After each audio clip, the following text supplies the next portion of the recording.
जड़ चेतन में व्याप्त जो, जल थल नभ में वास। मुझ में तुझ में सब में है ईश्वर का आवास। ईश्वर शाश्वत नित्य है, जग को मिथ्या मान। दिव्य ज्ञान को जान तू, मालिक को पहचान। मंदिर मस्जिद घूमता, दर दर ढूंढे ईश। अंतर मन में झांक तू, भीतर है जगदीश। ब्रह्म ज्ञान अध्याय 3। अपने दोवें हथ जोड़ के चांदोर करने श्री साईं दी बेनती कीती अते कहा, हे नाथ, मैं पहला कदी तुहानूं एक सवाल पुछिया सी, तुसी उस दा जवाब उदों नहीं दिता सी। हे सतगुरु, की तुसी मेरे तो नाराज हो कि मेरे तो कोई गलती हो गई? तुसी साडे ते कृपा करो अते सानू दसो कि ईश्वर कौन है, ओ किहो जिहा है अते ओ कित्थे रहिंदा है। श्री साईं ने कहा, हे नाना, मेरे मन विच किसे प्रति कोई नाराज़गी जां वैर भावना नहीं है। तुसी सारे तां मेरे बच्चे हो, कि मैं तुहाडे तो कदी नाराज़ हो सकदा हां? हे नाना, तुसी जेड़ा सवाल पुछया है वो बहुत गूढ़ा है। जिग्यासा दा हल लभण लई अपने चित्त नूं सब तो पहला स्थिर करो।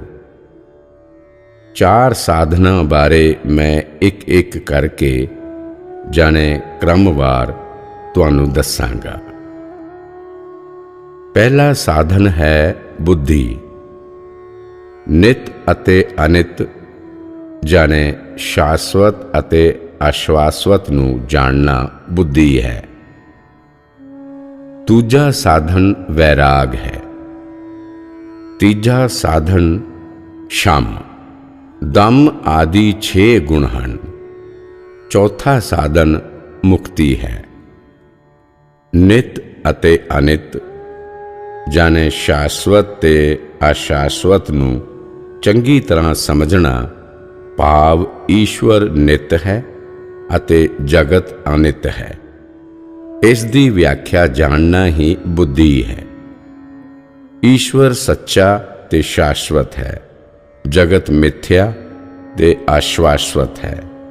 मन विच ये भावना धारण करनी ही बुद्धि है।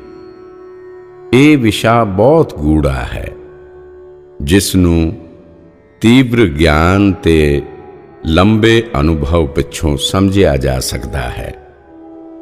कुछ लोग कहते हैं जाने दावा करते हैं कि असी नित ते अनित नूं चंगी तरह जान लिया है। उन्हां दा अजिहा दावा करना गलत है। वो अजिहा कह के झूठा हंकार करते हैं। ईश्वर नित है अते जगत मिथ्या है। सिर्फ ये कह देना काफ़ी नहीं, सिर्फ इसनूं स्वीकार करना काफ़ी नहीं, सगों इसनूं आत्मा दे धरातल ते अनुभव करना जरूरी है। तद ही सानू अनित ते नित दा ज्ञान हो सकता है। कोई व्यक्ति तीर्थ यात्रा करता है, वार वार पंढरपुर दे चक्कर कटदा है, परंतु इस नाल वो सियाणा नहीं बन जाता। कारण ये कि यात्रा दी फेरी ला लैण नाल ईश्वर कौन है ਈਸ਼ਵਰ ਕਿਹੋ ਜਿਹਾ ਹੈ, ਈਸ਼ਵਰ ਕਿੱਥੇ ਰਹਿੰਦਾ ਹੈ, ਇਸ ਦੀ ਉਸ ਨੂੰ ਜਾਣਕਾਰੀ ਨਹੀਂ ਹੋ ਸਕਦੀ। ਵਿਅਕਤੀ ਨੇ ਤੀਰਥ ਯਾਤਰਾ ਤਾਂ ਕੀਤੀ, ਪਰੰਤੂ ਉਸ ਦੇ ਮਨ ਵਿੱਚ ਜਾਣੇ ਨਿਤ ਜਾਂ ਈਸ਼ਵਰ ਪ੍ਰਤੀ ਸ਼ਰਧਾ ਨਹੀਂ ਹੈ। ਉਸਨੇ ਤਾਂ ਯਾਤਰਾ ਸਿਰਫ ਇਸ ਖਿਆਲ ਨਾਲ ਕੀਤੀ ਕਿ ਉਸ ਨੂੰ ਸਮਾਜ ਵਿੱਚ ਇੱਜ਼ਤ ਮਾਣ ਮਿਲੇਗਾ। ਉਸਨੇ ਯਾਤਰਾ ਦੀ ਫੇਰੀ ਤਾਂ ਕਈ ਵਾਰੀ ਲਗਾਈ, ਪਰੰਤੂ ਨਿਤ ਨੂੰ ਜਾਣਨ ਲਈ ਉਸਨੇ ਸਹੀ ਅਰਥਾਂ ਵਿੱਚ ਕੋਸ਼ਿਸ਼ ਹੀ ਨਹੀਂ ਕੀਤੀ। ਕੋਈ ਵਿਅਕਤੀ ਅਨੇਕਾਂ ਸ਼ਾਸਤਰਾਂ ਤੇ ਗ੍ਰੰਥਾਂ ਨੂੰ ਪੜ੍ਹ ਤਾਂ ਕਈ ਵਾਰ ਲੈਂਦਾ ਹੈ, ਉਸ ਨੂੰ ਜ਼ਿੰਦਗੀ ਵਿੱਚ ਧਾਰਨ ਨਹੀਂ ਕਰਦਾ, ਆਪਣੀ ਅੰਤਰ ਆਤਮਾ ਨੂੰ ਸ਼ੁੱਧ ਨਹੀਂ ਕਰਦਾ ਅਤੇ ਨਿਤ ਅਨਿਤ ਦਾ ਜਨਤਾ ਨੂੰ ਉਪਦੇਸ਼ ਦਿੰਦਾ ਹੈ, ਤਾਂ ਉਸ ਨੂੰ ਗਿਆਨ ਰੂਪੀ ਸਰੋਵਰ ਦਾ ਡੱਡੂ ਮੰਨਣਾ ਚਾਹੀਦਾ ਹੈ। ਜਿਹੜਾ ਅਗਿਆਨ ਦਾ ਝੂਠਾ ਹੰਕਾਰ ਕਰਕੇ ਇੱਧਰ ਉੱਧਰ ਟੱਪਦਾ ਫਿਰਦਾ ਹੈ, ਉਹ ਸਮਝਦਾ ਹੈ ਕਿ ਮੈਂ ਗਿਆਨ ਦੀ ਖੁਸ਼ਬੂ ਫੈਲਾ ਰਿਹਾ ਹਾਂ, ਪਰੰਤੂ ਸੱਚਾਈ ਇਹ ਹੈ ਕਿ ਉਹ ਚਿੱਕੜ ਦੇ ਸਰੋਵਰ ਵਿੱਚ ਟੱਪ-ਟੱਪ ਕਰਕੇ ਆਪਣੇ ਪੈਰਾਂ ਨਾਲ ਸਭ ਪਾਸੇ ਚਿੱਕੜ ਖਿਲਾਰਦਾ ਫਿਰਦਾ ਹੈ। ਜੋ ਦੂਜਿਆਂ ਦੀ ਨਿੰਦਾ ਤੇ ਆਪਣੀ ਵਡਿਆਈ ਕਰਦਾ ਹੈ, ਉਹ ਕਦੀ ਵੀ ਗਿਆਨ ਹਾਸਲ ਨਹੀਂ ਕਰ ਸਕਦਾ, ਉਹ ਕਦੀ ਵਿਵੇਕਸ਼ੀਲ ਨਹੀਂ ਬਣ ਸਕਦਾ ਹੈ ਅਤੇ ਬ੍ਰਹਮ ਗਿਆਨ ਲਈ ਤਾਂ ਉਹ ਬਿਲਕੁਲ ਅਯੋਗ ਹੈ। हे ਨਾਨਾ, ਜਿਸ ਵਿਅਕਤੀ ਨੂੰ ਇਸ ਲੋਕ ਦੀਆਂ ਭੌਤਿਕ ਵਸਤੂਆਂ ਦੀ ਲਾਲਸਾ ਨਾ ਹੋਵੇ, ਨਾ ਉਸ ਨੂੰ ਪਰਲੋਕ ਜਾਂ ਸਵਰਗ ਦੀ ਹੀ ਚਾਹਤ ਹੋਵੇ, ਉਹੀ ਵੈਰਾਗੀ ਹੈ। ਸਿਰਫ ਉਸ ਨੂੰ ਹੀ ਵੈਰਾਗ ਦਾ ਝਲਕਾਰਾ ਸਮਝਣਾ ਚਾਹੀਦਾ ਹੈ। हे ਚਾਂਦੋਰਕਰ, ਹੁਣ ਤੁਸੀਂ ਇਹ ਜਾਣੋ ਕਿ ਸ਼ਮ, ਦਮ, ਤਿਤਿਕਸ਼ਾ, ਉਪਰਤੀ, ਸ਼ਰਧਾ ਅਤੇ ਹਲ ਇਹ ਗਿਆਨੀ ਮਨੁੱਖ ਦੇ 6 ਗੁਣ ਹਨ। ਇਹਨਾਂ ਨੂੰ ਸ਼ਮਾਦਿਸ਼ਟਕਮ ਦੇ ਨਾਂ ਨਾਲ ਜਾਣਿਆ ਜਾਂਦਾ ਹੈ। ਵਿਸ਼ੇ ਵਾਸਨਾ ਜਾਣੇ ਅਨੰਤ ਇੱਛਾਵਾਂ ਦਾ ਲਾਵਾ ਉੱਠਣ ਤੇ ਮਨ ਨੂੰ ਕਾਬੂ ਵਿੱਚ ਕਰਨਾ ਹੀ ਸ਼ਮ ਹੈ। ਹੁਣ ਸਾਵਧਾਨ ਚਿੱਤ ਨਾਲ ਦਮ ਦੀ ਵਿਆਖਿਆ ਸੁਣੋ। ਵਿਸ਼ੇ ਵਾਸਨਾਵਾਂ ਜਾਣੇ ਅਨੰਤ ਇੱਛਾਵਾਂ ਦੇ ਉੱਠਣ ਨਾਲ ਜਦੋਂ ਕਾਮ ਭੋਗ ਲਈ ਮਨ ਭਟਕਦਾ ਰਵੇ, ਤਾਂ ਅਜਿਹੀ ਹਾਲਤ ਵਿੱਚ ਮਨ ਨੂੰ ਕਾਬੂ ਕਰਨਾ ਦਮ ਹੈ। ਹਰੇਕ ਆਦਮੀ ਆਪਣੇ ਕਰਮਾਂ ਮੁਤਾਬਿਕ ਦੁੱਖ ਪਾਉਂਦਾ ਹੈ। ਦੁੱਖ ਵੇਲੇ ਭਟਕਣਾ ਤੇ ਗੁੱਸਾ ਨਾ ਕਰਕੇ ਉਸ ਨੂੰ ਸਹਿਜ ਰੂਪ ਵਿੱਚ ਸਹਿਣ ਕਰਨਾ ਤਿਤਿਕਸ਼ਾ ਹੈ। ਪਤਨੀ, ਪੁੱਤਰ, ਧਨ ਦੌਲਤ, ਰਿਸ਼ਤੇ ਨਾਤੇ ਆਦਿ ਦੇ ਮੋਹ ਮਾਇਆ ਵਿੱਚ ਨਾ ਫਸਣਾ, ਇਹਨਾਂ ਨੂੰ ਸਿੱਖਿਆ ਸਮਝਣਾ ਉਪਰਤੀ ਹੈ। ਈਸ਼ਵਰ ਪ੍ਰਤੀ ਮਨ ਵਿੱਚ ਪੱਕਾ ਵਿਸ਼ਵਾਸ ਪੈਦਾ ਹੋਣਾ ਸ਼ਰਧਾ ਹੈ। ਹੁਣ ਹਲ ਬਾਰੇ ਸੁਣੋ। ਜਿਹੜਾ ਆਦਮੀ ਸੁਖ ਦੁੱਖ ਵਿੱਚ ਸਮਾਨ ਰਹੇ, ਜਿਸ ਦਾ ਮਨ ਅਸਥਿਰ ਹੋ ਕੇ ਨਾ ਭਟਕੇ, ਜਿਸ ਦਾ ਮਨ ਹਰੇਕ ਹਾਲਤ ਵਿੱਚ ਪਰਬਤ ਵਾਂਗ ਅਡੋਲ ਤੇ ਦ੍ਰਿੜ ਰਹੇ, ਤਾਂ ਉਸ ਨੂੰ ਹਲ ਦੀ ਸਥਿਤੀ ਮੰਨੋ।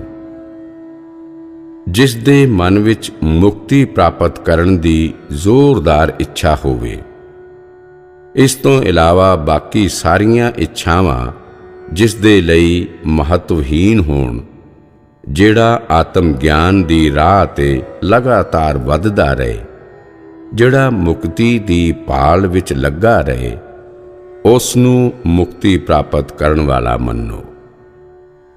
ਜਿਹੜਾ ਮੁਕਤੀ ਪ੍ਰਾਪਤ ਕਰਨਾ ਚਾਹੁੰਦਾ ਹੈ, ਉਸ ਵਿੱਚ ਇਹ ਯੋਗਤਾਵਾਂ ਜ਼ਰੂਰੀ ਹਨ। हे ਚਾਂਦੋਰਕਰ, ਬੈਕੁੰਠ ਜਾਣੇ ਸਵਰਗ, ਮੁਕਤੀ ਜਾਣੇ ਪਰਮ ਧਾਮ ਨਹੀਂ ਹੈ। बैकुंठ तो ज्यादा महत्वपूर्ण है मुक्ति। बैकुंठ पहुंचण नालों ज्यादा मुश्किल है मुक्ति दी प्राप्ति। मुक्ति जेकर कैलाश पर्वत है तां बैकुंठ कैलाश पर्वत दी सिर्फ एक गली है।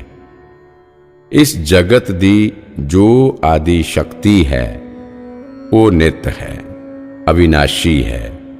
उस परम सत्ता नाल आत्मा दा एकाकार होना ही आत्मा दा सब तो वड्डा मकसद है। आत्मा दा परमात्मा दे धाम तक पहुंचना ही मुक्ति दी प्राप्ति है। पुरुषार्थी जाने आत्मा दा ए मकसद होना चाहिदा है कि अपने दृढ़ संकल्प नाल सकारात्मक कोशिश नाल मुक्ति तक पुजे। इस तो इलावा आत्मा दे बाकी संकल्प फजूल हन। श्री साईं दे अजेहे समर्थ वचन सुन के चांदोरकर ने दोवें हथ जोड़े अते श्री साईं नूं निमरता सहित पुछया, हे सतगुरु, हे कृपा निधि, ए शुद्ध चैतन्य भाव आदि शक्ति की है? श्री साईं ने कहा, हे चांदोरकर, जो जगत दा आधार है, जो चर अचर सब विच मौजूद है, जिसने सारे ब्रह्मंड नूं ढक के रखिया है अते अंतोगतवा जिस विच ए जगत लय हो जांदा है, ओ जो पूरी सृष्टि दा आदि मूल है, ओही परम उज्जवल शुद्ध चैतन्य जाने ईश्वर है, ओही सच है। ये संसार जेड़ा तुहानू खुलियां अखां नाल साफ दिखाई दे रहा है, ये सच नहीं, मिथ्या है। इसनू सिर्फ एक भुलेखा समझो। हे चांदोरकर, ओ चैतन्य जाने परमेश्वर अजेहा है, उसदा ए स्वरूप है। शायद इस शक्ति दी होंद ते तुहानू सहजे ही भरोसा ना होवे, तुहानू हैरानी होवे, परंतु इस विराट शक्ति दा अनुभव असी सारे हरेक पल किसे ना किसे रूप विच करदे हां। इस ब्रह्मंड विच अजेही कोई थां नहीं जिथे ओ नहीं है। चैतन्य जाने ईश्वर व्यापक है, सब पासे मौजूद है, वो किथे नहीं है। एक ओही अजेहा है जिसनू कोई लभ नहीं सकिया, उसनू लभना बहुत औखा है। हे पुत्र चांदोरकर, उसदा कोई ना रंग रूप आकार नहीं, फिर भी वो कुछ तां है, इसलिए उसदा ना चैतन्य रख दिता गया। जिस तरह हवा दा रंग रूप नहीं, जदों वो वगदी है तां सानू वो महसूस हुंदी है, उंज ही ये चैतन्य जाने ईश्वर है। इसनू कदी भुल्लो ना, इसदी कदे अनदेखी ना करो। वो जो चैतन्य है, ओही ब्रह्म जाने परमेश्वर है, ओही पूजा करन योग है। इस संसार विच जेड़ा व्यक्ति उसदी पूजा करदा है, उसनू ब्रह्म ज्ञानी कहंदे हन। वो जो चैतन्य है, वो इन्ना व्यापक है कि उसदे अंदर करोड़ां दरखत, करोड़ां मनुख, करोड़ां जीव, करोड़ां जंतु, भाव सारा संसार ही समाया होया है। इस संसार विच जो कुछ भी तुसी देख रहे हो, जो कुछ भी तुसी पता लगा रहे हो, जो कुछ भी तुसी महसूस कर रहे हो, उन्हां सारियां दा मूल कारण ओही है। ए नाना, उस चैतन्य दी मैं तुहाडे सामने किन्नी व्याख्या करां। जाने वो अंदर है, तुलना तो परे है। वो चैतन्य सर्वव्यापक है, ਉਹ ਚੈਤन्य ਕਲੇਸ਼ ਰਹਿਤ ਜਾਨੇ ਪੂਰੀ ਤਰ੍ਹਾਂ ਬੇਕਸੂਰ ਤੇ ਸ਼ੁੱਧ ਹੈ। ਉਹੀ ਸੱਚ ਰੂਪ, ਗਿਆਨ ਰੂਪ ਤੇ ਆਨੰਦ ਰੂਪ ਜਾਨੇ ਸਚਿਦਾਨੰਦ ਹੈ। ਅਸੀਂ ਸਾਰੇ ਜੋ ਪ੍ਰਾਣੀ ਹਾਂ, ਅਸੀਂ ਸਾਰੇ ਉਸ ਤੋਂ ਅਲੱਗ ਤੇ ਜੁਦਾ ਨਹੀਂ ਹਾਂ। ਉਸੇ ਦਾ ਸੂਖਸ਼ਮ ਅੰਸ਼ ਅਸੀਂ ਸਾਰੇ ਹਾਂ। ਉਹੀ ਪਰਮ ਤੇ ਵਿਆਪਕ ਚੈਤन्य ਬ੍ਰਹਮ ਜਾਨੇ ਈਸ਼ਵਰ ਦੇ ਨਾਂ ਨਾਲ ਜਾਣਿਆ ਜਾਂਦਾ ਹੈ। ਨਾਨਾ ਨੇ ਦੋਵੇਂ ਹੱਥ ਜੋੜ ਕੇ ਸ਼੍ਰੀ ਸਾਈਂ ਨੂੰ ਕਿਹਾ, हे ਸਤਿਗੁਰੂ ਸ਼੍ਰੀ ਸਾਈਨਾਥ, ਤੁਸੀਂ ਦੱਸ ਰਹੇ ਹੋ ਕਿ ਬ੍ਰਹਮ ਜਾਨੇ ਈਸ਼ਵਰ ਸਰਵ ਵਿਆਪਕ ਹੈ, ਦੋਸ਼ ਮੁਕਤ ਜਾਂ ਪੂਰੀ ਤਰ੍ਹਾਂ ਸ਼ੁੱਧ ਹੈ, ਆਨੰਦ ਸਰੂਪ ਹੈ, ਉਹ ਸਾਰਿਆਂ ਵਿੱਚ ਪਾਇਆ ਜਾਂਦਾ ਹੈ। ਇਹ ਸਾਰਾ ਕੁਝ ਮੈਂ ਚੰਗੀ ਤਰ੍ਹਾਂ ਸਮਝ ਨਹੀਂ ਸਕਿਆ। ਤੁਸੀਂ ਮੈਨੂੰ ਇਹ ਗੂੜ ਤੱਤ ਗਿਆਨ ਚੰਗੀ ਤਰ੍ਹਾਂ ਸਮਝਾਓ ਅਤੇ ਮੇਰੀ ਸ਼ੰਕਾ ਦੂਰ ਕਰੋ। ਚਾਂਦੋਰਕਰ ਨੇ ਕਿਹਾ, हे ਸਤਿਗੁਰੂ, ਤੁਸੀਂ ਦੱਸਦੇ ਹੋ ਕਿ ਚੈਤन्य ਦਾ ਅੰਸ਼ ਹੀ ਪ੍ਰਾਣੀਆਂ ਵਿੱਚ ਹੈ। ਚੈਤन्य ਦਾ ਗੁਣ ਵੀ ਪ੍ਰਾਣੀਆਂ ਵਿੱਚ ਹੈ। ਚੈਤन्य ਤਾਂ ਦੋਸ਼ ਮੁਕਤ ਤੇ ਨਿਰਮਲ ਹੈ, ਪਰੰਤੂ ਇਸ ਸੰਸਾਰ ਦੇ ਜ਼ਿਆਦਾਤਰ ਪ੍ਰਾਣੀ ਦੋਸ਼, ਰੋਗ, ਸ਼ੋਕ, ਕਲੇਸ਼ ਤੇ ਵਿਕਾਰ ਨਾਲ ਭਰੇ ਪਏ ਹਨ। ਫਿਰ ਚੈਤन्य ਦਾ ਗੁਣ ਉਹਨਾਂ ਵਿੱਚ ਕਿੱਥੇ ਹੈ? ਜਿਹੜਾ ਜਨਮ ਤੋਂ ਅੰਨਾ ਹੈ, ਉਹ ਸੁੰਦਰਤਾ ਨੂੰ ਭਲਾ ਕਿਵੇਂ ਦੇਖ ਸਕਦਾ ਹੈ? ਸੰਸਾਰਕ ਪ੍ਰਾਣੀ ਇਸ ਸੰਸਾਰ ਦੀਆਂ ਮਿੱਥਿਆ ਚੀਜ਼ਾਂ ਦੇਖਦੇ ਦੇਖਦੇ ਅੰਨੇ ਹੋ ਗਏ ਹਨ। ਉਹਨਾਂ ਨੂੰ ਈਸ਼ਵਰ ਦਾ ਸੱਚ ਭਲਾ ਕਿਵੇਂ ਦਿਖਾਈ ਦੇ ਸਕਦਾ ਹੈ? ਤੁਸੀਂ ਆਤਮਾ ਨੂੰ ਚੈਤन्य ਜਾਨੇ ਪਰਮੇਸ਼ਵਰ ਦਾ ਅੰਸ਼ ਕਹਿੰਦੇ ਹੋ। ਉਹਨਾਂ ਨਾਲ ਇੱਕ-ਮਿਕ ਹੋਣ ਦੀ ਗੱਲ ਕਹਿੰਦੇ ਹੋ, ਪਰੰਤੂ ਮੈਨੂੰ ਤਾਂ ਦੁਨਿਆਵੀ ਪ੍ਰਾਣੀਆਂ ਵਿੱਚ ਚੈਤन्य ਦੇ ਗੁਣ ਬਿਲਕੁਲ ਦਿਖਾਈ ਨਹੀਂ ਦਿੰਦੇ। ਅਜਿਹਾ ਲੱਗਦਾ ਹੈ ਕਿ ਦੁਨਿਆਵੀ ਪ੍ਰਾਣੀਆਂ ਵਿੱਚ ਚੈਤन्य ਦੇ ਗੁਣ ਹੀ ਨਸ਼ਟ ਹੋ ਗਏ ਹਨ। ਚੈਤन्य ਦਾ ਅੰਸ਼ ਹੀ ਆਤਮਾ ਹੈ ਤਾਂ ਸਾਰੀਆਂ ਆਤਮਾਵਾਂ ਇੱਕੋ ਜਿਹੀਆਂ ਹੋਣੀਆਂ ਚਾਹੀਦੀਆਂ ਹਨ, ਪਰੰਤੂ ਇੱਥੇ ਤਾਂ ਹਰੇਕ ਆਤਮਾ ਮੈਨੂੰ ਅਲੱਗ-ਅਲੱਗ ਲੱਗਦੀ ਹੈ। ਸਾਰਿਆਂ ਦੇ ਅਲੱਗ-ਅਲੱਗ ਗੁਣ ਮੈਨੂੰ ਇੱਥੇ ਦਿਖਾਈ ਦੇ ਰਹੇ ਹਨ। ਇਸ ਸੰਸਾਰ ਵਿੱਚ ਹਰ ਆਤਮਾ ਦਾ ਅਲੱਗ-ਅਲੱਗ ਤਰ੍ਹਾਂ ਦਾ ਸੁੱਖ ਦੁੱਖ ਹੈ। ਇਹ ਸੁੱਖ ਦੁੱਖ ਲਗਭਗ ਸਾਰਿਆਂ ਦਾ ਨਿੱਜੀ ਹੈ, ਜਿਹੜਾ ਕਿਸੇ ਦੂਜੇ ਨਾਲ ਮੇਲ ਨਹੀਂ ਖਾਂਦਾ। ਇੱਕੋ ਪਰਮੇਸ਼ਵਰ ਦਾ ਅੰਸ਼ ਜੇਕਰ ਸਾਰੀਆਂ ਆਤਮਾਵਾਂ ਹਨ ਤਾਂ ਸਾਰੀਆਂ ਆਤਮਾਵਾਂ ਦਾ ਸੁੱਖ ਦੁੱਖ ਬਰਾਬਰ ਹੋਣਾ ਚਾਹੀਦਾ ਹੈ, ਇੱਕ ਦੂਜੇ ਨਾਲ ਮੇਲ ਖਾਣਾ ਚਾਹੀਦਾ ਹੈ, ਪਰੰਤੂ ਅਜਿਹਾ ਨਹੀਂ ਹੈ। हे ਸਤਿਗੁਰੂ ਸ਼੍ਰੀ ਸਾਈਂ, ਅਜਿਹਾ ਕਿਉਂ? ਇਸ ਸੰਸਾਰ ਵਿੱਚ ਹਰੇਕ ਆਤਮਾ ਦਾ ਸਰੀਰ ਅਲੱਗ-ਅਲੱਗ ਹੈ। ਹਰੇਕ ਜੀਵ ਦਾ ਨਿੱਜੀ ਗੁਣ ਅਲੱਗ-ਅਲੱਗ ਹੈ। ਜੇ ਹਰੇਕ ਆਤਮਾ ਇੱਕੋ ਹੀ ਪਰਮੇਸ਼ਵਰ ਦਾ ਅੰਸ਼ ਹੈ ਤਾਂ ਇਹ ਅੰਤਰ ਕਿਉਂ? ਇਹ ਨਿਰਾਲੀ ਅਤੇ ਅਨੋਖੀ ਖੇਡ ਕਿਉਂ? ਨਾਨਾ ਦੀ ਗੱਲ ਸੁਣ ਕੇ ਸ਼੍ਰੀ ਸਾਈਂ ਨੇ ਕਿਹਾ, हे ਨਾਨਾ, ਮੈਂ ਤੁਹਾਡੀਆਂ ਸ਼ੰਕਾਵਾਂ ਹੁਣੇ ਖਾਰਜ ਕਰ ਦਿੰਦਾ ਹਾਂ। ਆਪਣੇ ਚਿੱਤ ਨੂੰ ਤੰਦਰੁਸਤ ਕਰੋ ਅਤੇ ਮੇਰੇ ਵਚਨ ਧਿਆਨ ਨਾਲ ਸੁਣੋ।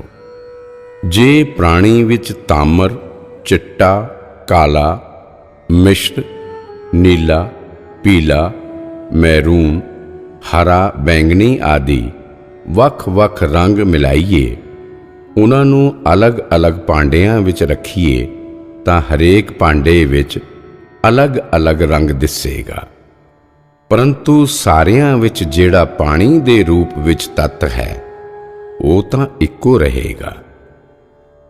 ਤਾਮਰ ਰੰਗ ਦੇ ਮਿਲਣ ਨਾਲ ਪਾਣੀ ਤਾਮਰ ਰੰਗ ਦਾ ਦਿਖਾਈ ਦਿੰਦਾ ਹੈ। ਪੀਲੇ ਰੰਗ ਦੇ ਮਿਲਣ ਨਾਲ ਪੀਲੇ ਰੰਗ ਦਾ ਦਿਖਾਈ ਦੇਣ ਲੱਗਦਾ ਹੈ। ਵੱਖ-ਵੱਖ ਰੰਗ ਦੇ ਪਾਣੀ ਦੇ ਮਿਸ਼ਰਣ ਤੋਂ ਜੇ ਰੰਗ ਨੂੰ ਅਲੱਗ ਕਰ ਦਈਏ ਤਾਂ ਪਾਣੀ ਦਾ ਵੱਖ-ਵੱਖ ਰੰਗ ਨਸ਼ਟ ਹੋ ਜਾਂਦਾ ਹੈ। ਪਾਣੀ ਆਪਣੇ ਅਸਲ ਰੂਪ ਵਿੱਚ ਰਹਿ ਜਾਂਦਾ ਹੈ। ਅਜਿਹਾ ਹੀ ਆਤਮਾ ਨਾਲ ਮਨ ਦੇ ਮਿਲਣ ਤੇ ਹੁੰਦਾ ਹੈ। ਮਨ ਸੁੱਖ ਦੁੱਖ ਦਾ ਗਾਹਕ ਹੈ। ਇਸ ਲਈ ਆਤਮਾ ਨਾਲ ਮਨ ਦੇ ਮਿਲਣ ਤੇ ਅਸੀਂ ਤਰ੍ਹਾਂ ਤਰ੍ਹਾਂ ਦੇ ਸੁੱਖ ਦੁੱਖ ਦਾ ਅਨੁਭਵ ਕਰਦੇ ਹਾਂ। हे ਨਾਨਾ, ਹਰੇਕ ਵਿਅਕਤੀ ਇਸ ਤਰ੍ਹਾਂ ਆਪਣੇ ਆਪਣੇ ਅਲੱਗ-ਅਲੱਗ ਸੁੱਖ ਦੁੱਖ ਮਹਿਸੂਸ ਕਰਦਾ ਹੈ। ਆਤਮਾ ਸਾਰਿਆਂ ਵਿੱਚ ਇੱਕੋ ਜਿਹੀ ਹੈ। ਆਤਮਾ ਵਿੱਚ ਪਰਸਪਰ ਕੋਈ ਫਰਕ ਨਹੀਂ ਹੈ। ਉਹ ਸੱਚ, ਨਿਤ ਤੇ ਸ਼ੁੱਧ ਰੂਪ ਵਿੱਚ ਸਾਰਿਆਂ ਵਿੱਚ ਹੈ, ਪਰੰਤੂ ਮਨ ਸੁੱਖ ਦੁੱਖ ਵਿੱਚ ਸੁਖੀ ਤੇ ਦੁਖੀ ਹੁੰਦਾ ਹੈ ਅਤੇ ਉਹ ਜਿਹਾ ਹੀ ਮਹਿਸੂਸ ਕਰਦਾ ਹੈ। ਆਤਮਾ ਸਰੀਰ ਧਾਰਨ ਕਰਦੀ ਹੈ। ਆਤਮਾ ਦਾ ਧਰਮ ਹੈ ਸਰੀਰ ਨੂੰ ਧਾਰਨ ਕਰਨਾ। ਇਸ ਲਈ ਸੰਸਾਰਕ ਜੀਵ ਜਿਨ੍ਹਾਂ ਸੁੱਖਾਂ ਦੁੱਖਾਂ ਨੂੰ ਪ੍ਰਾਪਤ ਕਰਦੇ ਹਨ, ਉਸ ਦਾ ਅਨੁਭਵ ਉਹ ਮਨ ਦੇ ਧਰਾਤਲ ਤੇ ਕਰਦੇ ਹਨ।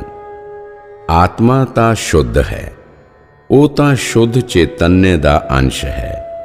ਇਸ ਲਈ ਤੁਸੀਂ ਆਤਮਾ ਨੂੰ ਸ਼ੁੱਧ ਰੂਪ ਵਿੱਚ ਹੀ ਦੇਖੋ, ਇਸ ਨੂੰ ਪੂਰੀ ਤਰ੍ਹਾਂ ਸ਼ੁੱਧ ਹੀ ਸਮਝੋ। हे ਨਾਨਾ, ਹੁਣ ਮੈਂ ਤੁਹਾਨੂੰ ਸੱਚ ਜਾਣੇ ਅਸਲੀਅਤ ਸਮਝਾਉਣਾ ਚਾਹੁੰਦਾ ਹਾਂ, ਤਾਂ ਕਿ ਤੁਸੀਂ ਝੂਠ ਜਾਣੇ ਮਿੱਥਿਆ ਨੂੰ ਪਛਾਣ ਸਕੋ ਅਤੇ ਮਿੱਥਿਆ ਤੋਂ ਉਪਜੀਆਂ ਸਾਰੀਆਂ ਵਿਸ਼ੇ ਵਾਸਨਾਵਾਂ, ਇੱਛਾਵਾਂ ਤੇ ਮਨੋਵਿਕਾਰਾਂ ਨੂੰ ਪੂਰੀ ਤਰ੍ਹਾਂ ਤੋੜ ਜਾਣੇ ਖਤਮ ਕਰ ਸਕੋ। ਚੇਤੰਨੇ ਦੀ ਤਿਰਗੁਣਾਤਮਕ ਸ਼ਕਤੀ ਹੈ, ਪਰਮਾਰਥਿਕ, ਵਿਹਾਰਕ ਤੇ ਪ੍ਰਤਿਭਾਸ਼ਿਕ। ਇਹ ਬਿਲਕੁਲ ਉਂਝ ਹੀ ਹੈ ਜਿਵੇਂ ਸਰੀਰ ਦੀਆਂ 3 ਅਵਸਥਾਵਾਂ, ਬੁਢਾਪਾ, ਜਵਾਨੀ ਤੇ ਬਚਪਨ। ਇਹ ਸਰੀਰ ਤਿੰਨਾਂ ਅਵਸਥਾਵਾਂ ਭੋਗਦਾ ਹੈ। हे ਪੁੱਤਰ ਨਾਰਾਇਣ, ਇਸ ਨੂੰ ਚੰਗੀ ਤਰ੍ਹਾਂ ਸਮਝੋ। ਜਿਸ ਆਤਮਾ ਵਿੱਚ ਸਹੀ ਅਰਥਾਂ ਵਿੱਚ ਚੇਤੰਨੇ ਜਾਣੇ ਪਰਮੇਸ਼ਵਰ ਦਾ ਪਰਮਾਰਥਿਕ ਗੁਣ ਹੋਵੇ ਤਾਂ ਅਜਿਹੀ ਯੋਗਤਾ ਵਾਲੀ ਆਤਮਾ ਦੀ ਗਣਨਾ ਸਾਧੂ ਜਾਂ ਸੰਤ ਦੇ ਰੂਪ ਵਿੱਚ ਹੁੰਦੀ ਹੈ, ਜੋ ਸਹੀ ਅਰਥਾਂ ਵਿੱਚ ਸ਼ਾਸਤਰ ਪੜ੍ਹਦੀ ਹੈ ਜਾਂ ਸ਼ਾਸਤਰਾਂ ਨੂੰ ਸੁਣਦੀ ਹੈ। ਜਿਸ ਆਤਮਾ ਨੂੰ ਤਿਆਗਣ ਯੋਗ ਅਤੇ ਗ੍ਰਹਿਣ ਕਰਨ ਯੋਗ ਗਿਆਨ ਹੈ, ਤਾਂ ਅਜਿਹੀ ਯੋਗਤਾ ਵਾਲੀ ਆਤਮਾ ਦੀ ਗਣਨਾ ਵਿਹਾਰਕ ਆਤਮਾ ਵਜੋਂ ਕੀਤੀ ਜਾਂਦੀ ਹੈ। ਜੋ ਆਤਮਾ ਝੂਠ ਜਾਣੇ ਮਿੱਥਿਆ ਨੂੰ ਸੱਚ ਮੰਨਦੀ ਹੈ, ਜਿਸ ਆਤਮਾ ਦੇ ਗਿਆਨ ਨੇਤਰ ਬੰਦ ਤੇ ਅਗਿਆਨ ਨੇਤਰ ਖੁੱਲੇ ਰਹਿੰਦੇ ਹਨ, ਜੋ ਸੱਚ ਨੂੰ ਨਹੀਂ ਦੇਖ ਸਕਦੀ, ਸਿਰਫ ਝੂਠ ਨੂੰ ਹੀ ਦੇਖ ਸਕਦੀ ਹੈ, ਅਜਿਹੀ ਆਤਮਾ ਨੂੰ ਵਿਚਾਰਾਤਮਕ ਆਤਮਾ ਵਜੋਂ ਜਾਣਿਆ ਜਾਂਦਾ ਹੈ। हे ਨਾਨਾ, ਵਿਚਾਰਾਤਮਕ ਗੁਣ ਵਾਲੀਆਂ ਆਤਮਾਵਾਂ ਅਗਿਆਨੀ ਹੁੰਦੀਆਂ ਹਨ। ਵਿਹਾਰਕ ਗੁਣ ਵਾਲੀਆਂ ਆਤਮਾਵਾਂ ਸੱਜਣ ਹੁੰਦੀਆਂ ਹਨ ਅਤੇ ਪਰਮਾਰਥਿਕ ਗੁਣ ਵਾਲੀਆਂ ਆਤਮਾਵਾਂ ਸਾਧੂ ਸੰਤ ਹੁੰਦੀਆਂ ਹਨ। ਸਾਰਿਆਂ ਵਿੱਚ ਇੱਕੋ ਆਤਮਾ ਹੈ, ਪਰੰਤੂ ਹਾਸਲ ਕੀਤੇ ਗਏ ਗੁਣਾਂ ਕਾਰਨ ਅਸੀਂ ਉਹਨਾਂ ਨੂੰ ਅਲੱਗ-ਅਲੱਗ ਰੂਪ ਵਿੱਚ ਦੇਖਦੇ ਹਾਂ। हे ਨਾਨਾ, ਰਾਜਾ, ਰਾਜ ਅਧਿਕਾਰੀ ਤੇ ਰਾਜ ਸੇਵਕ, ਇਹਨਾਂ ਤਿੰਨਾਂ ਨੂੰ ਤੁਸੀਂ ਦੇਖਦੇ ਹੀ ਹੋ। ਇਹਨਾਂ ਤਿੰਨਾਂ ਵਿੱਚ ਤੁਹਾਨੂੰ ਅੰਤਰ ਦਿਖਾਈ ਦਿੰਦਾ ਹੈ। ਇਹਨਾਂ ਤਿੰਨਾਂ ਦੇ ਅੰਦਰ ਪਿੱਛੋਂ ਜਿਹੜਾ ਮੂਲ ਕਾਰਨ ਹੈ, ਉਹ ਰਾਜ ਸ਼ਕਤੀ ਜਾਣੇ ਪਾਵਰ ਆਫ ਗਵਰਨੈਂਸ ਹੈ। ਇਸੇ ਲਈ ਤਿੰਨਾਂ ਦੀਆਂ 3 ਵੱਖ-ਵੱਖ ਹਾਲਤਾਂ ਹਨ ਰਾਜਾ ਸਿੰਘਾਸਨ ਤੇ ਬੈਠਦਾ ਹੈ। ਉਹ ਹਾਥੀ ਤੇ ਸਵਾਰ ਹੋ ਕੇ, ਪਾਲਕੀ ਵਿੱਚ ਬੈਠ ਕੇ ਜਾਂ ਰਥ ਆਦਿ ਹੋਰ ਵਾਹਨ ਤੇ ਕਿਤੇ ਆਉਂਦਾ ਜਾਂਦਾ ਹੈ। ਉਸ ਦੀ ਜਿਹੋ ਜਿਹੀ ਇੱਛਾ ਹੁੰਦੀ ਹੈ, ਉਸ ਮੁਤਾਬਿਕ ਉਹ ਸ਼ਾਸਨ ਕਰਦਾ ਹੈ, ਆਪਣਾ ਹੁਕਮ ਚਲਾਉਂਦਾ ਹੈ। ਅਧਿਕਾਰੀ ਵਰਗ ਰਾਜੇ ਦੀ ਆਗਿਆ ਦੀ ਪਾਲਣਾ ਕਰਦਾ ਹੈ। ਉਹ ਰਾਜੇ ਦੇ ਹੁਕਮ ਮੁਤਾਬਿਕ ਚੱਲਦਾ ਹੈ। ਉਹ ਰਾਜੇ ਦਾ ਹੁਕਮ ਲਾਗੂ ਕਰਵਾਉਂਦਾ ਹੈ। ਰਾਜੇ ਦਾ ਸੇਵਕ ਸਿਰਫ ਰਾਜੇ ਦੇ ਹੁਕਮ ਦੀ ਪਾਲਣਾ ਕਰਦਾ ਹੈ। ਉਹ ਸਿਰਫ ਦੂਤ ਦਾ ਕੰਮ ਹੀ ਕਰ ਸਕਦਾ ਹੈ। ਉਹ ਆਪਣੀ ਮਰਜ਼ੀ ਨਾਲ ਕੁਝ ਵੀ ਨਹੀਂ ਕਰ ਸਕਦਾ। ਉਸ ਦੀ ਆਜ਼ਾਦੀ ਵੀ ਪ੍ਰਭਾਵਿਤ ਹੁੰਦੀ ਹੈ। ਰਾਜ ਸੱਤਾ ਦੇ ਕਾਨੂੰਨਾਂ ਨੂੰ ਜਨਤਾ ਮੰਨਦੀ ਹੈ ਅਤੇ ਉਸ ਅਨੁਸਾਰ ਵਿਹਾਰ ਕਰਦੀ ਹੈ। ਇਸ ਦੇ ਪਿੱਛੇ ਜਿਹੜਾ ਇੱਕੋ ਇੱਕ ਕਾਰਨ ਹੈ, ਉਹ ਰਾਜ ਸ਼ਕਤੀ ਜਾਨੇ ਪਾਵਰ ਆਫ ਗਵਰਨੈਂਸ ਹੈ। ਰਾਜਾ, ਅਧਿਕਾਰੀ, ਸੇਵਕ, ਪ੍ਰਜਾ ਸਾਰੇ ਰਾਜ ਸ਼ਕਤੀ ਤੇ ਨਿਰਭਰ ਹਨ।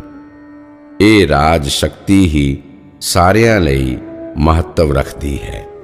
ਰਾਜਾ, ਅਧਿਕਾਰੀ ਅਤੇ ਸੇਵਕ ਵੀ ਪ੍ਰਜਾ ਦੀ ਤਰ੍ਹਾਂ ਹੀ ਇੱਕ ਆਮ ਇਨਸਾਨ ਹਨ, ਪਰੰਤੂ ਰਾਜ ਸ਼ਕਤੀ ਜਾਨੇ ਪਾਵਰ ਆਫ ਗਵਰਨੈਂਸ ਕਾਰਨ ਇਹਨਾਂ ਵਿੱਚ ਅੰਤਰ ਹੈ। ਰਾਜੇ ਦੀ ਮੌਤ ਕਿਸੇ ਕਾਰਨ ਹੋ ਸਕਦੀ ਹੈ, ਪਰੰਤੂ ਰਾਜ ਸ਼ਕਤੀ ਦੀ ਮੌਤ ਉਸ ਦੇ ਨਾਲ ਨਹੀਂ ਹੁੰਦੀ। ਰਾਜ ਸ਼ਕਤੀ ਕਦੇ ਨਸ਼ਟ ਨਹੀਂ ਹੁੰਦੀ। ਇਸ ਰਾਜ ਸ਼ਕਤੀ ਦੇ ਅਲੱਗ-ਅਲੱਗ ਰੂਪ ਅਲੱਗ-ਅਲੱਗ ਤਰ੍ਹਾਂ ਸਾਨੂੰ ਦਿਸਦੇ ਹਨ। ਉਹ ਜਿਹੜਾ ਰਾਜ ਸ਼ਕਤੀ ਮੁਤਾਬਕ ਖੁਦ ਨੂੰ ਏਕਾਕਾਰ ਕਰ ਲੈਂਦਾ ਹੈ, ਉਹ ਯਕੀਨੀ ਤੌਰ ਤੇ ਰਾਜਾ ਬਣਦਾ ਹੈ। ਉਹੀ ਰਾਜ ਦਾ ਸੁਆਮੀ ਬਣਨ ਦਾ ਹੱਕਦਾਰ ਹੈ। ਰਾਜ ਸ਼ਕਤੀ ਪੂਰੀ ਤਰ੍ਹਾਂ ਵਿਕਾਰ ਰਹਿਤ ਹੁੰਦੀ ਹੈ। ਰਾਜ ਸ਼ਕਤੀ ਦਾ ਆਧਾਰ ਮਿਲਣ ਤੇ ਹੀ ਕੋਈ ਵੀ ਜਾਨੇ ਰਾਜਾ, ਅਧਿਕਾਰੀ ਜਾਂ ਰਾਜ ਸੇਵਕ ਅਧਿਕਾਰਤ ਤੌਰ ਤੇ ਕੰਮ ਕਰ ਸਕਦਾ ਹੈ। ਹੇ ਨਾਨਾ, ਅਜੇ ਤੁਸੀਂ ਜਿਹੜੇ ਸਰਕਾਰੀ ਅਹੁਦੇ ਦੀ ਕੁਰਸੀ ਤੇ ਬੈਠਦੇ ਹੋ, ਉਸ ਕੁਰਸੀ ਦੇ ਪਿਛੋਕੜ ਵਿੱਚ ਰਾਜ ਸ਼ਕਤੀ ਦੀ ਹੀ ਤਾਂ ਤਾਕਤ ਹੈ। ਉਸੇ ਰਾਜ ਸ਼ਕਤੀ ਦੀ ਤਾਕਤ ਕਾਰਨ ਇੱਕ ਸਿਪਾਹੀ ਦਿਨ ਭਰ ਤੁਹਾਡੇ ਕੋਲ ਖੜਾ ਹੋ ਕੇ ਤੁਹਾਨੂੰ ਪੱਖਾ ਚੱਲਦਾ ਹੈ। ਇਹ ਨਾਨਾ, ਤੁਹਾਡੇ ਕੋਲ ਜਿੰਨੀ ਰਾਜ ਸ਼ਕਤੀ ਹੈ, ਉਨੇ ਹੀ ਜ਼ਿਆਦਾ ਤੁਹਾਡੇ ਅਧਿਕਾਰ ਹਨ। ਸਿਪਾਹੀ ਤੇ ਪੱਖਾ ਚਲਾਉਣ ਵਾਲੇ ਕੋਲ ਵੀ ਰਾਜ ਸ਼ਕਤੀ ਹੈ, ਪਰੰਤੂ ਉਸ ਕੋਲ ਬਹੁਤ ਛੋਟੇ-ਛੋਟੇ ਅਧਿਕਾਰ ਹਨ।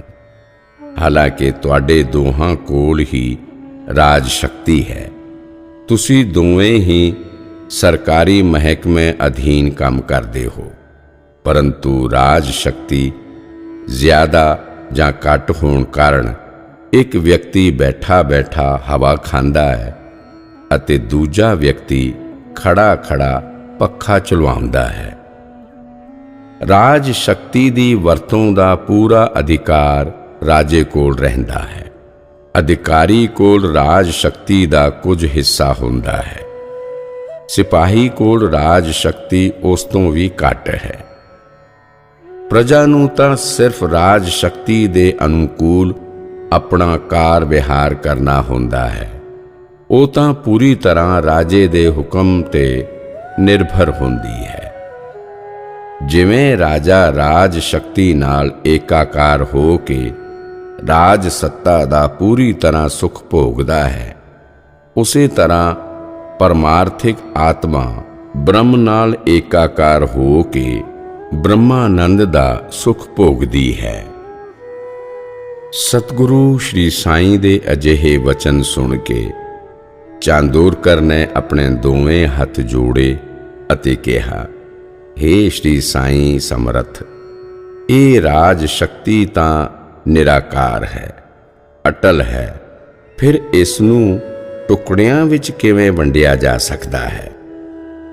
ਰਾਜ ਸ਼ਕਤੀ ਨੂੰ ਟੁਕੜਿਆਂ ਵਿੱਚ ਵੰਡ ਦਿੱਤਾ ਜਾਵੇ ਤਾਂ ਇਸ ਦੀ ਨਿਰਾਕਾਰਤਾ ਦਾ ਗੁਣ ਹੀ ਨਸ਼ਟ ਹੋ ਜਾਵੇਗਾ। ਸ਼੍ਰੀ ਸਾਈਂ ਬੋਲੇ, ਰਾਜ ਸ਼ਕਤੀ ਅਭੇਦ ਹੈ, ਇਸ ਨੂੰ ਕੋਈ ਵੰਡ ਨਹੀਂ ਸਕਦਾ। ਫਿਰ ਵੀ ਇਸ ਨੂੰ ਅੰਸ਼ਕ ਹਾਸਲ ਕਰਨ ਦਾ ਸਬੂਤ ਮਿਲਦਾ ਹੈ। ਚੈਤन्य ਅਨੰਤ ਹੁੰਦਾ ਹੈ, ਪਰੰਤੂ ਜਿਸ ਦੀ ਜਿੰਨੀ ਯੋਗਤਾ ਤੇ ਸਮਰੱਥਾ ਹੁੰਦੀ ਹੈ ਉਹ ਉਸ ਦਾ ਓਨਾ ਹੀ ਅਨੁਭਵ ਕਰ ਪਾਉਂਦਾ ਹੈ। ਰਾਜ ਸ਼ਕਤੀ ਨੂੰ ਅੰਸ਼ਾਂ ਵਿੱਚ ਨਹੀਂ ਵੰਡਿਆ ਜਾ ਸਕਦਾ। ਜਿਸ ਦੀ ਜਿੰਨੀ ਸਮਰੱਥਾ ਹੁੰਦੀ ਹੈ ਉਹ ਉਸ ਦੇ ਉਨੇ ਹੀ ਅੰਸ਼ ਨੂੰ ਮਹਿਸੂਸ ਕਰਦਾ ਹੈ। ਘੜਾ ਜਾਂ ਕੋਈ ਹੋਰ ਭਾਂਡਾ ਹੋਵੇ, ਖੁੱਲੇ ਮੈਦਾਨ ਵਿੱਚ ਕੋਈ ਵੱਡਾ ਸਾਰਾ ਤੰਬੂ ਲੱਗਾ ਹੋਵੇ, ਦੋਹਾਂ ਉੱਪਰ ਆਕਾਸ਼ ਬਰਾਬਰ ਛਾਇਆ ਹੋਇਆ ਹੈ। ਵੱਡੇ ਸਾਰੇ ਤੰਬੂ ਤੇ ਆਕਾਸ਼ ਜ਼ਿਆਦਾ ਛਾਇਆ ਹੋਵੇ, ਭਾਂਡੇ ਤੇ ਆਕਾਸ਼ ਘੱਟ ਛਾਇਆ ਹੋਵੇ, ਅਜਿਹਾ ਨਹੀਂ ਹੁੰਦਾ। ਉਹ ਸਾਰਿਆਂ ਉੱਪਰ ਬਰਾਬਰ ਛਾਇਆ ਰਹਿੰਦਾ ਹੈ।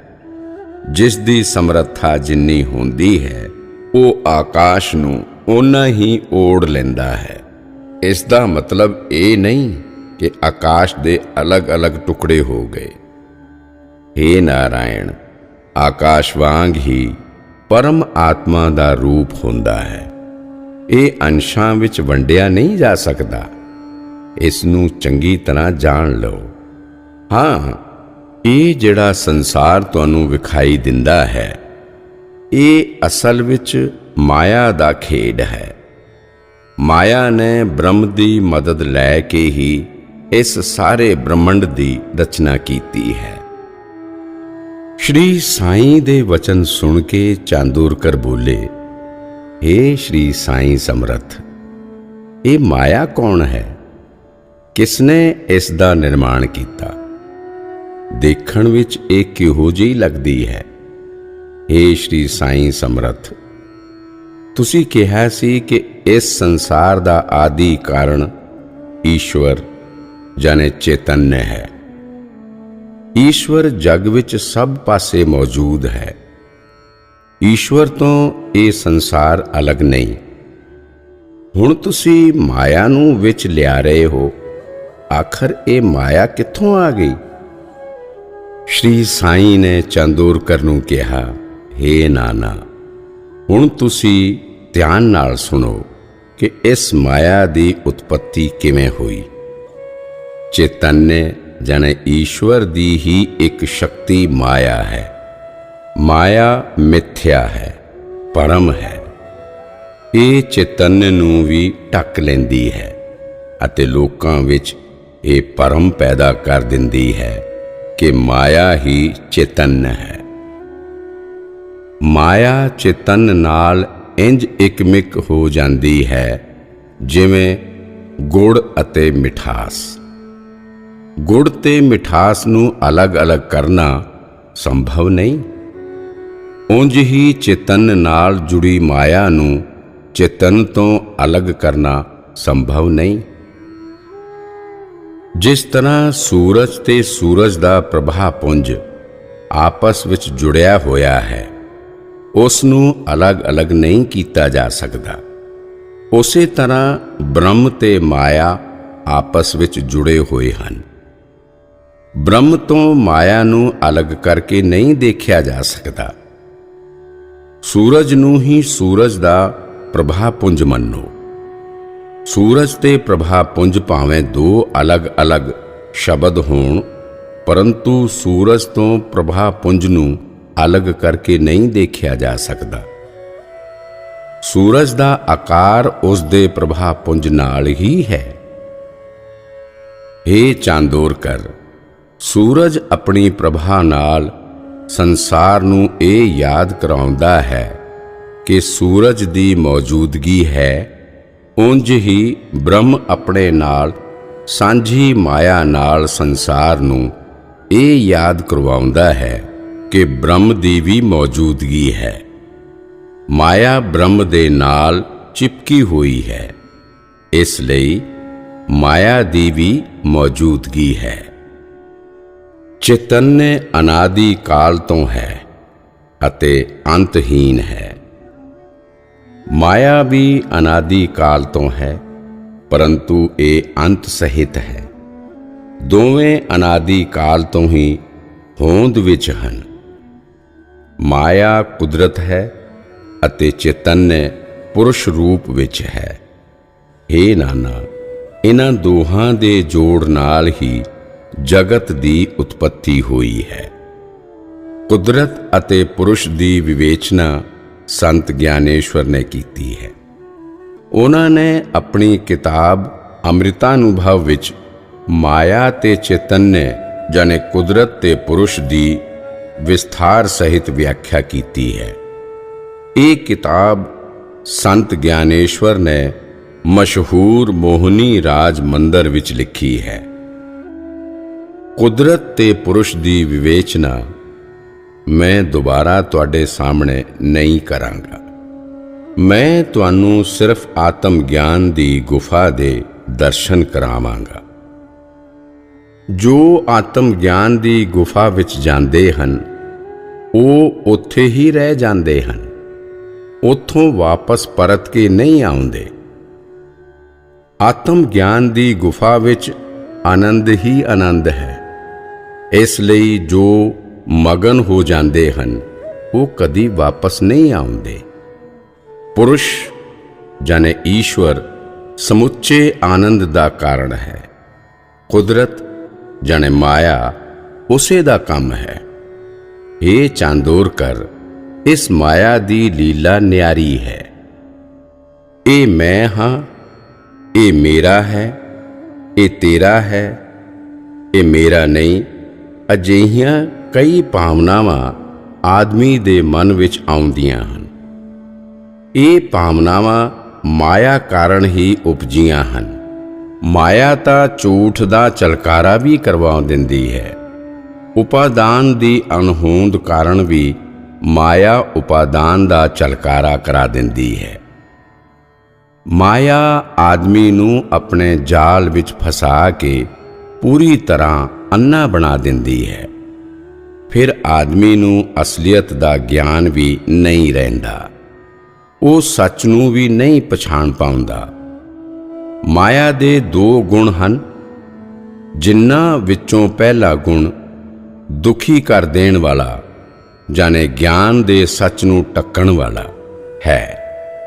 ਸੰਸਾਰ ਦੀ ਹਰੇਕ ਚੀਜ਼ ਨੂੰ ਮਾਇਆ ਢੱਕ ਲੈਂਦੀ ਹੈ। ਮਾਇਆ ਦਾ ਦੂਜਾ ਗੁਣ ਹੈ ਭੁਲੇਖਾ ਪਾਉਣਾ। ਜਿਹੜੀ ਚੀਜ਼ ਸਾਡੇ ਸਾਹਮਣੇ ਨਹੀਂ, ਮਾਇਆ ਉਸ ਦਾ ਭੁਲੇਖਾ ਪਾਉਂਦੀ ਹੈ। ਇਸ ਮਾਇਆ ਕਾਰਨ ਹੀ ਜੀਵ ਜਾਣੇ ਪ੍ਰਾਣੀ ਨੂੰ ਭੁਲੇਖਾ ਪੈਂਦਾ ਹੈ। ਇੱਕ ਮਜ਼ਦੂਰ ਰਾਤ ਨੂੰ ਸੁਪਨਾ ਦੇਖਦਾ ਹੈ। ਸੁਪਨੇ ਵਿੱਚ ਉਹ ਖੁਦ ਨੂੰ ਰਾਜਾ ਸਮਝਦਾ ਹੈ। ਇੱਥੇ ਅਸਲੀਅਤ ਇਹ ਹੈ ਕਿ ਉਹ ਇੱਕ ਮਜ਼ਦੂਰ ਹੈ, ਪਰੰਤੂ ਇਸ ਅਸਲੀਅਤ ਨੂੰ ਢੱਕ ਦੇਣਾ ਮਾਇਆ ਦਾ ਕੰਮ ਹੈ। ਅਸਲੀਅਤ ਇਹ ਹੈ ਕਿ ਉਹ ਰਾਜਾ ਨਹੀਂ ਹੈ। ਮਾਇਆ ਭਰਮ ਦਾ ਮਾਹੌਲ ਸਿਰਜ ਕੇ ਉਸ ਨੂੰ ਰਾਜਾ ਹੋਣ ਦਾ ਚਲਕਾਰਾ ਦਿੰਦੀ ਹੈ। ਮਾਇਆ ਤਾਂ ਬ੍ਰਹਮ ਨੂੰ ਵੀ ਇਸੇ ਤਰ੍ਹਾਂ ਢੱਕ ਲੈਂਦੀ ਹੈ ਅਤੇ ਜਗਤ ਸਾਹਮਣੇ ਕੋਈ ਹੋਰ ਹੀ ਸਰੂਪ ਪੇਸ਼ ਕਰ ਦਿੰਦੀ ਹੈ। ਇਹ ਸੰਸਾਰ ਜਾਣੇ ਜਗਤ ਸੱਚ ਨਹੀਂ ਹੈ। ਸਿਰਫ ਇੱਕ ਚੈਤन्य ਜਾਣੇ ਪਰਮੇਸ਼ਵਰ ਹੀ ਸੱਚ ਹੈ। ਇਸ ਮਾਇਆ ਕਾਰਨ ਹੀ ਇਹ ਜਗਤ ਤੁਹਾਨੂੰ ਅਜਿਹਾ ਦਿਖਾਈ ਦੇ ਰਿਹਾ ਹੈ। ਅਸਲ ਜਗਤ ਤਾਂ ਕੁਝ ਹੋਰ ਹੀ ਹੈ। ਇਸ ਜਗਤ ਨਾਲ ਸੰਸਾਰ ਦੇ ਸਾਰੇ ਵਿਸ਼ੇ ਵੀ ਭਰਮ ਹਨ, ਮਿੱਥਿਆ ਹਨ, ਝੂਠ ਹਨ। ਇਹ ਲੋਕਾਂ ਦੀਆਂ ਅੱਖਾਂ ਨੂੰ ਸੱਚੇ ਲੱਗਦੇ ਹਨ, ਪਰੰਤੂ ਇਹ ਪੂਰੀ ਤਰ੍ਹਾਂ ਝੂਠ ਹਨ ਅਤੇ ਉਹਨਾਂ ਲਈ ਹਿਤਕਾਰੀ ਨਹੀਂ ਹਨ। ਹੇ ਚਾਂਦੋਰਕਰ, ਗਿਆਨ ਹਾਸਲ ਕਰੋ ਅਤੇ ਗਿਆਨ ਦੀ ਰੋਸ਼ਨੀ ਤੋਂ ਮਾਇਆ ਦਾ ਪਰਦਾ ਹਟਾਓ। ਤੁਹਾਨੂੰ ਸ਼ੁੱਧ ਚੇਤਨ ਦੇ ਦਰਸ਼ਨ ਹੋਣਗੇ। ਗੰਦੇ ਪਾਣੀ ਤੋਂ ਜਦੋਂ ਗੰਦਗੀ ਨੂੰ ਦੂਰ ਹਟਾਉਂਦੇ ਹੋ ਤਾਂ ਸਾਫ਼ ਪਾਣੀ ਦਿਸਦਾ ਹੈ। ਠੀਕ ਉਸੇ ਤਰ੍ਹਾਂ ਮਾਇਆ ਦੇ ਗੰਦੇਪਨ ਨੂੰ ਜਦੋਂ ਦੂਰ ਹਟਾਉਂਦੇ ਹਾਂ ਤਾਂ ਸ਼ੁੱਧ ਚੇਤਨ ਜਾਨੇ ਪਰਮੇਸ਼ਵਰ ਦਿਸਣ ਲੱਗਦੇ ਹਨ। ਉਹੀ ਸਦਵ ਸੱਤੂ, ਉਹੀ ਚੇਤਨ, ਉਹੀ ਪਰਮੇਸ਼ਵਰ ਸੱਚਾ ਹੈ, ਉਹੀ ਪੂਜਾ ਕਰਨ ਦੇ ਯੋਗ ਹੈ। ਇਹ ਚਾਂਦੋਰਕਰ, ਮੇਰੀ ਗੱਲ ਤੇ ਧਿਆਨ ਦਿਓ ਅਤੇ ਤੁਸੀਂ ਸਾਰੇ ਉਸ ਦੀ ਪੂਜਾ ਕਰੋ। ਆਤਮਾ ਵੀ ਉਸੇ ਸਦਵ ਸੱਤੂ ਜਾਨੇ ਪਰਮੇਸ਼ਵਰ ਦਾ ਸੂਖਸ਼ਮ ਅੰਸ਼ ਹੈ। ਇਹੀ ਆਤਮਾ ਅਧਿਆਤਮ ਦੇ ਗਿਆਨ ਜਾਨੇ ਈਸ਼ਵਰੀ ਗਿਆਨ ਨੂੰ ਜਾਣਨ ਦਾ ਜ਼ਰੀਆ ਹੈ। ਇਹੀ ਆਤਮਾ ਬ੍ਰਹਮ ਗਿਆਨ ਨੂੰ ਜਾਣਨ ਵਿੱਚ ਸਹਾਇਕ ਬਣਦੀ ਹੈ।